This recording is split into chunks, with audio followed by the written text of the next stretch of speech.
Imagine a city so legendary, its name became a synonym for the most remote place on Earth. A city built on sand and gold, a beacon of knowledge in the heart of the Sahara. Today, we're journeying back in time to uncover the incredible story of Timbuktu. For centuries, the very idea of Timbuktu captivated the imaginations of explorers and scholars. It was a mythical city, a place of fabulous wealth and wisdom, hidden away in the vastness of the West African desert. But Timbuktu was very real, and its story is even more fascinating than the legends. Our story begins around the 12th century. It wasn't founded by a great king or a conquering army, but by Tuareg nomads. They were looking for a seasonal camp, a place to rest their camels and trade goods near the life-giving Niger River. They found the perfect spot, a place they called Timbuktu, meaning the Well of Buktu, named after an old woman who watched over the site. From this humble well, a legendary city would rise. What made this spot so special? Location, location, location.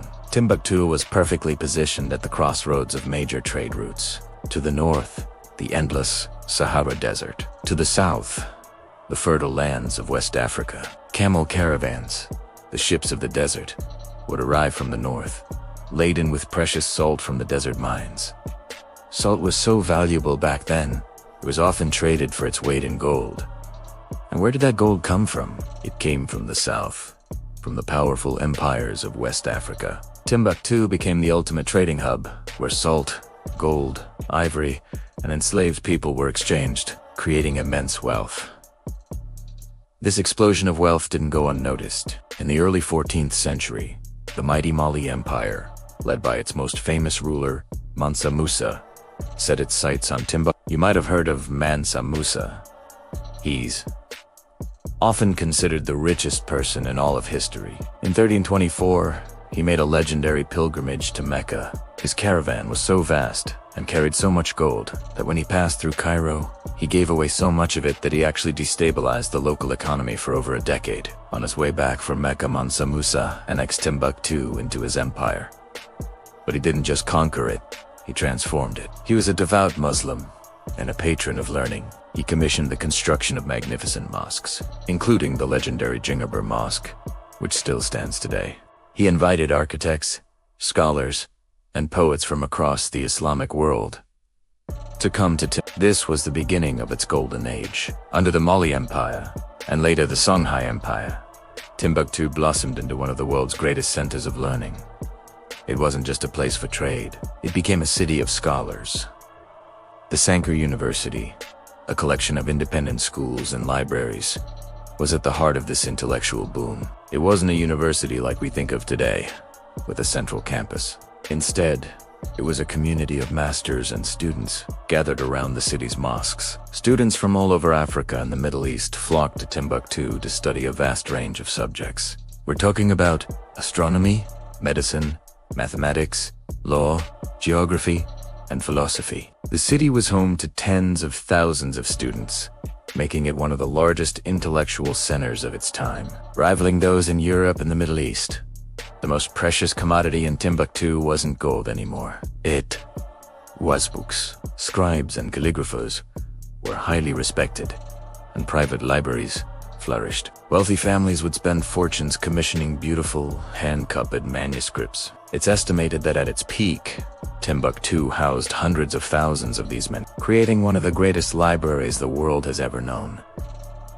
These texts weren't just religious scriptures. They were scientific treatises, works of poetry, and historical chronicles, all written in Arabic and local languages. They represent a priceless repository of African and human knowledge. This golden age reached its zenith under the Songhai Empire in the 15th and 16th centuries. The city was prosperous, peaceful, and intellectually vibrant. A famous saying from the time goes, "Salt comes from the north, gold from the south, and silver from the country of the white men. But the word of God and the treasures of wisdom are only to be found in Timbuktu."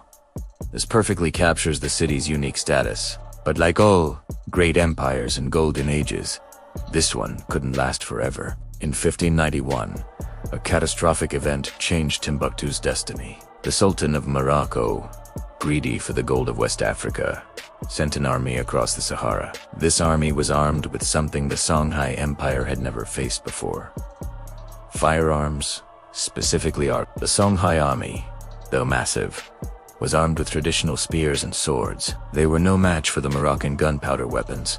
The Songhai Empire collapsed, and Timbuktu was captured. The invaders looted the city, and worse, they targeted its intellectual heart. Many of Timbuktu's leading scholars were killed or exiled. The great libraries were scattered, and the flow of knowledge was tragically disrupted. This was a devastating blow from which Timbuktu never fully recovered.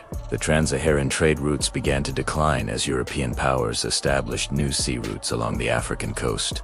The city fell into a long period of decline, passing through the hands of various smaller kingdoms and Tuareg factions. Yet, the legend of Timbuktu only grew in Europe.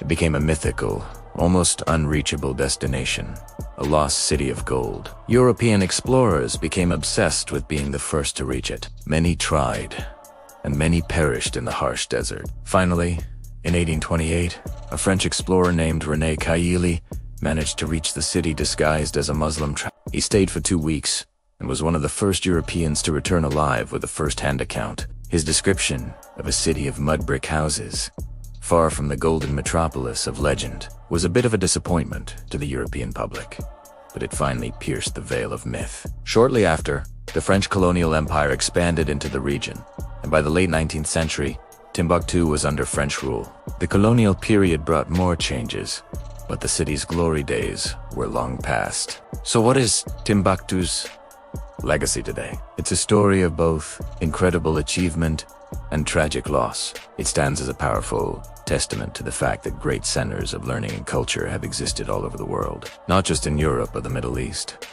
The history of Timbuktu challenges our perceptions of African history and showcases a brilliant intellectual heritage. The most tangible part of this legacy is the manuscripts. For centuries, families in Timbuktu have carefully guarded these ancient texts, hiding them from invaders and the ravages of time. In recent years, there have been incredible efforts to preserve and digitize these fragile documents. When extremist groups threatened the city in 2012, a heroic effort by local librarians and citizens smuggled tens of thousands of manuscripts to safety, saving this priceless heritage from destruction. It was a modern-day echo of the city's historical dedication to knowledge. Today, Timbuktu is a UNESCO World Heritage Site. Its famous mud brick mosques and mausoleums are symbols of a glorious past. While it faces modern challenges like desertification and political instability, it remains a powerful symbol of resilience. The story of Timbuktu is a reminder that cities, like people,